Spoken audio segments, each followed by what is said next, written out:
Legendary Jamaican singer Toots Hibbert has died. Teach them! Always make sure the message reach them! Jamaican music legend Frederick Nathaniel Toots Hibbert has died at age 77.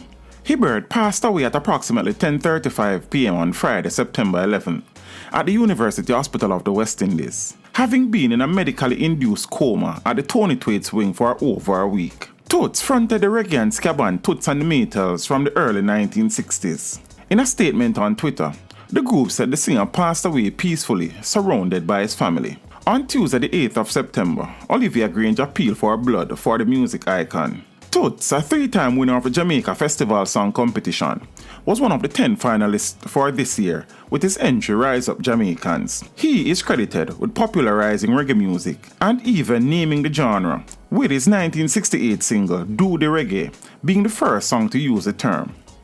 Among his most popular tracks include Bam Bam, Pumps and Pride, Pressure Drop, Sweet and Dandy, and 5446, That Is My Number.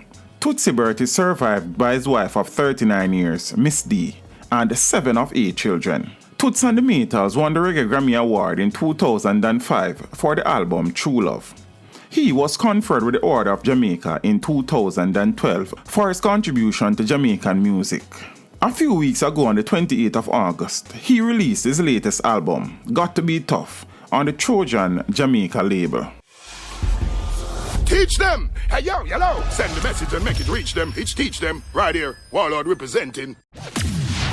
Thank you for watching. Like the video before you go. Please subscribe if you haven't done so. And remember to share the video with your friends and family. And browse the channel for more quality content. Until next time, walk good, my friends. Teach them!